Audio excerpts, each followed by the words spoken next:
Hey guys, it is Mega Mills, and as promised, I'm gonna be doing a continuation of yesterday. Today is entitled Tommy Sotomayor case of the living coon, the case of the diary of an energy vampire. We're gonna give people a chance. I didn't really give much notice, so wait till some people show up, and then I'm gonna go into a little bit about why I posted what I did and make this really quick and sweet. What time is it now? So I'm in Arizona, so it's early, but you guys on the East Coast, you know, you kind of, hey, how you doing? So someone showed up. What's going on? Yes, today is entitled Diary of an Energy Vampire, Tommy Sotomayor. You guys probably know him because he makes a lot of videos. They're really demeaning to women, black women, particularly. It's really not a funny, joking matter. What concerns me about him is it's obvious that Tommy was hurt. He was traumatized at a very young age, as most people, you know, who behave that way. It's evident that they were hurt. Someone violated them, neglected them, or disrespected them at one time. And so now, you know, Tommy has found his voice by demeaning and hurting others instead of addressing the issues that he has, you know, probably can work on. He makes videos about black women, what they look like. He calls them, he actually called me a terrible name one time. I never deserved it. I am a very kind, respectful person, but anyone who's black, any woman who's black, he feeds off of the shame. He feeds off of fearing, creating an environment of fear, shame, and he's made a name for himself, and he's actually making a living. He's traveling cross country, giving hate speeches against black women. Now, if he was a white person, they would probably pull him aside because, you know, those are hate crimes. But because he's black, there's a gray area where he can say anything he wants to about black women. And unfortunately, many of us black women are in a stage right now where we don't feel protected against men like that, because there is to the most part, as you know, in the community, we don't have many black leaders, black male, strong black leaders. There's a number of reasons. So obviously, in the void of that lack, a man like Tommy can come in and thrive and do well and feed off of fear, feed off of shaming other people, and I think it's immoral, and it's also something I want to talk about. Now we talked about yesterday, energy vampire is someone who feeds off of people's energy. Hey Samuel, I agree. Yeah, no man should, you know, let's be honest. We can't say none, no or all, because there are people like that, you know, and someone paid him money and they gave him attention and he found a way to make money from it. So I usually try my best to ignore him and people like him, but I can't live in this world with the love and light situation and not recognizing the dark, because if I'm not aware of it, I can't counter it. And so it's important for me to talk to my sisters who are basically, I see them posting, you know, pictures every day. They're consumed by the rage. They're consumed by the hatred. And of course, there are men who are Tommy's followers who they post pictures with white women, and, you know, they have like little memes. Very hurtful. It's a form of psychological warfare. And it's not, I don't think it's illegal, so the government can't get involved. But who's policing us? Who's policing us? If people can't govern themselves or their community, I mean, it's a terrible thing.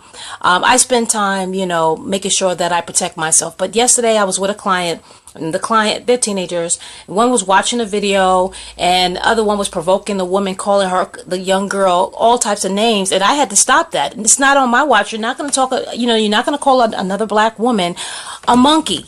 You're not going to do that. How is that appropriate? It's not appropriate. But I was there to intervene and say that is not appropriate. You're not going to call any woman or any children monkeys. How is that okay? It's not okay. Not on my watch. It's not okay. And eventually he stopped, he apologized for it. He felt, no one has ever stopped him for doing that. He's allowed to talk that way. But not around me are you going to call women and children monkeys. That is not appropriate. So, anyway, so like I was saying earlier, there is in the world of magic or whatever, or even energy in the Bible, they talk about if there's something taken out, you need to replace it with something. You have to replace it with something. So we have a lack of male leadership in the community. And so what happens, anything like that will come in and thank you so much, Samuel, can come in and thrive. And this darkness has thrived. This darkness of men who are so desperate and they feel powerless. They feel so powerless that the only way that they can get attention is to attempt to destroy, to isolate, and to shame his own woman. There is something that we need to address. I can't force these brothers, men. I can't intervene with them, and I can't convince them otherwise, because the man has a weed growing inside of him. He has to identify where that weed is growing, and he has to want to pull it out. I can't do that. I can try to pull it out. If it's coming from him, only him and him alone can he take it out. I believe, brothers, if you see a man hurting like that, we don't want to shame him. We don't want to maim. We have to either isolate, or we just have to learn to not feed it any power, because it's anger. That's all it is anger, and it's pain. It's anger and it's pain. It's trauma, deep trauma that requires treatment. It needs treatment, therapy. That is what I'm calling out for in our community. I'm calling out in our community, in the black community, because I am black and I am a mental health specialist and I am in the spiritual world. I'm calling out for us to get together, have healing circles, and find new and clever tools to find the seed, to find the poison, and to pull it out. I'm calling to everyone. And let everyone know that this is spiritual warfare. We have broken people who they desperately need love. They desperately need patching up. If they were to draw their body, they wouldn't probably even be able to draw a full body of themselves, because they can't even imagine having a body. Psychologically, they are fractured. So I'm calling out to all of my sisters and all of my leaders in the community, healers, and those who have, a voice. I ask that you make a call for love. Make a call for love. Not just shaming, not just pointing fingers on people. I mean, let's have a call for love and come up with some strategies on how we can patch ourselves up, that we can identify the root of the trauma, to pull it out, or, and let's get to healing.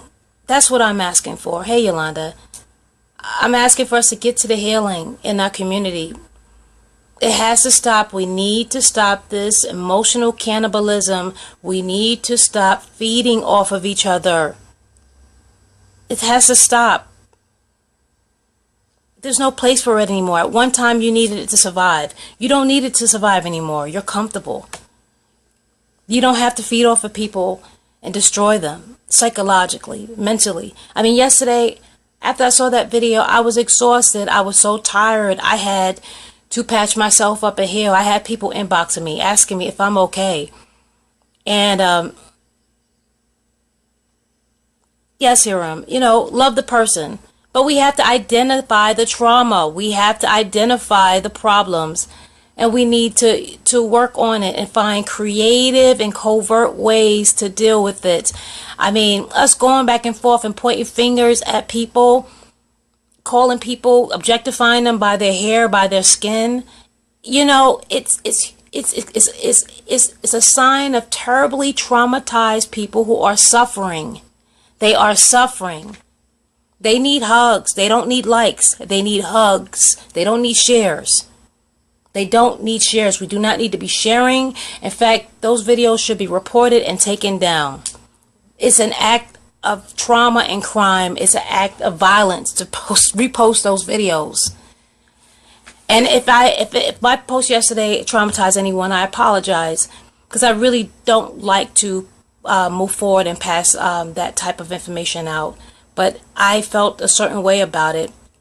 If you are a black man and you want to date a white woman, you have the perfect human right to do so. But you don't need to break hearts to get there. You don't need to take hearts. You're supposed to give hearts. You're supposed to give love.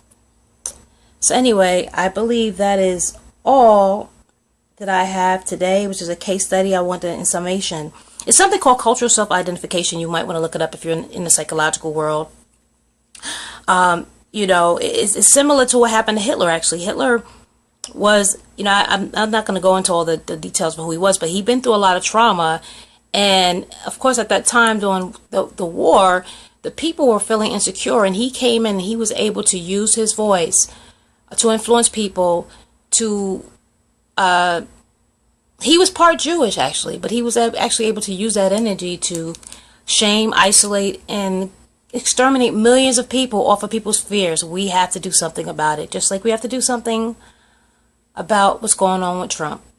That is another case study.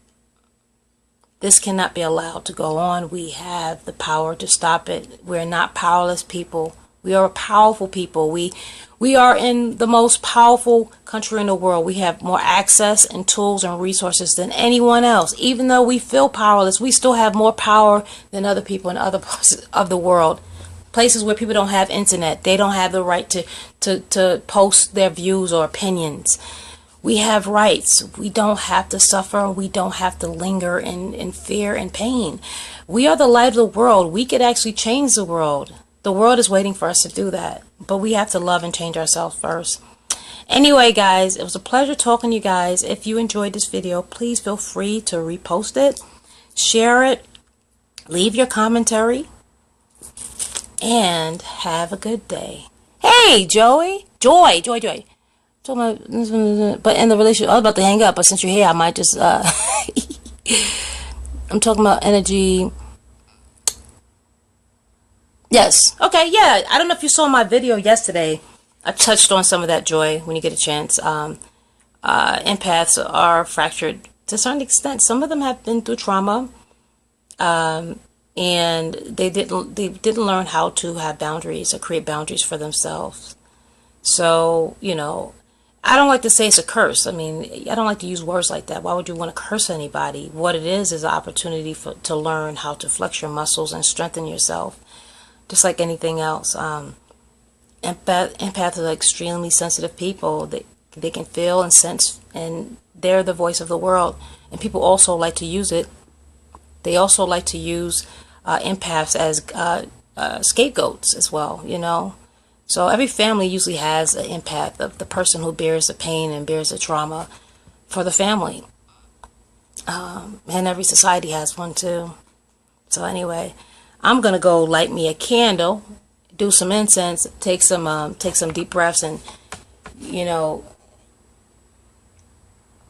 talking about stuff like this, it can get me a little aroused because I don't like to talk about it, but I see that how dangerous it is to this influences on people's minds. Where I'm looking to help people heal, those are the people who are looking to unravel everything that, you know, healers do.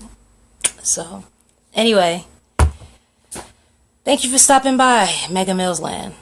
Peace.